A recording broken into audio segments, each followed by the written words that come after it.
നമസ്കാരം, സിറ്റി ന്യൂസിലേക്ക് സ്വാഗതം. റോബോ ഫെസ്റ്റിൽ ഒന്നാം സ്ഥാനം നേടിയ കണ്ണൂർ എഞ്ചിനീയറിംഗ് കോളേജ് വിദ്യാർത്ഥികൾക്ക് അനുമോദനം. നാളെ കോളേജിൽ വെച്ച് നടക്കുന്ന ചടങ്ങിലാണ് വിദ്യാർത്ഥികൾക്കും അധ്യാപകനും ആദരവ് നൽകുക. ജനുവരി 21 മുതൽ 24 വരെ അഹമ്മദാബാദിലുള്ള ഗുജറാത്ത് സയൻസ് സിറ്റിയിൽ വെച്ചായിരുന്നു മത്സരങ്ങൾ നടന്നത്. റോബോട്ടിക് രംഗത്തെ ഇന്ത്യയിലെ തന്നെ ഏറ്റവും വലിയ തുക സമ്മാനം ലഭിക്കുന്ന ഫെസ്റ്റിലാണ് വിദ്യാർത്ഥികൾ ഒന്നാം സ്ഥാനം കരസ്ഥമാക്കിയത്. ദേശീയ ഗുജ് കോസ്റ്റ് റോബോ ഫെസ്റ്റിൽ മിന്നും വിജയം നേടിയ കണ്ണൂർ ഗവൺമെന്റ് എഞ്ചിനീയറിംഗ് കോളേജിലെ വിദ്യാർത്ഥികൾക്കും അധ്യാപകനുമാണ് നാളെ കോളേജിൽ വെച്ച് അനുമോദനം സംഘടിപ്പിച്ചിട്ടുള്ളത്. റോബോട്ടിക് രംഗത്തെ ഇന്ത്യയിലെ ഏറ്റവും വലിയ തുക സമ്മാനം നൽകുന്ന റോബോ ഫെസ്റ്റിൽ കേരളത്തിലെ അവസാന വർഷ വിദ്യാർത്ഥികളായ CV Sayuj, Hemanth Krishnan, J Vedasree, K Ashwin എന്നിവരുൾപ്പെട്ട ടീമാണ് ഒന്നാം സ്ഥാനവും 10 ലക്ഷം രൂപയുടെ ക്യാഷ് അവാർഡും ലഭിച്ചത്. ഇലക്ട്രോണിക്സ് ആൻഡ് കമ്മ്യൂണിക്കേഷൻ വകുപ്പിലെ അസിസ്റ്റന്റ് പ്രൊഫസർ ഡോക്ടർ KK അജിത്തിന്റെ മേൽനോട്ടത്തിലായിരുന്നു പ്രൊജക്ട് രൂപകൽപ്പന ചെയ്തതും അവതരിപ്പിച്ചതും.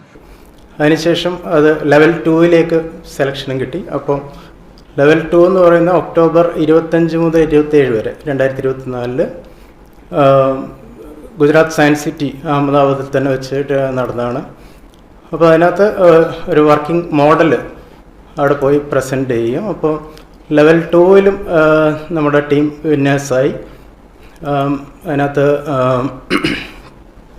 2 ലക്ഷം രൂപയുടെ ക്യാഷ് അവാർഡും നമുക്ക് കിട്ടി. ലെവൽ 3യിലേക്കുള്ള സെലക്ഷനും കിട്ടി. അപ്പോൾ ലെവൽ 3 എന്ന് പറയുന്നത് ഈ കഴിഞ്ഞ ആഴ്ച അഹമ്മദാബാദിൽ വെച്ച് നടന്ന ഗ്രാൻഡ് ഫിനാലെ.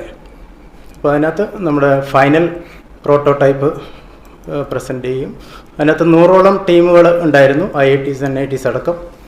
അപ്പോൾ അതിനകത്ത് നമ്മുടെ കാറ്റഗറിയിൽ ഒന്നാമതായിട്ട് വരികയും ചെയ്തു. ഗുജറാത്ത് സർക്കാരിന്റെ കീഴിലുള്ള Gujarat council on science and ടെക്നോളജിയുടെ നേതൃത്വത്തിൽ 2025 ജനുവരി 21 മുതൽ 24 വരെ അഹമ്മദാബാദിലുള്ള ഗുജറാത്ത് സയൻസ് സിറ്റിയിൽ വെച്ചായിരുന്നു മത്സരങ്ങൾ. വാർത്താ സമ്മേളനത്തിൽ പ്രൊഫസർ ഡോക്ടർ അജിത് KK, വിദ്യാർത്ഥികളായ CV Sayuj, Hemanth Krishnan, J Vedasree, K Ashwin എന്നിവർ പങ്കെടുത്തു. City News, Kannur.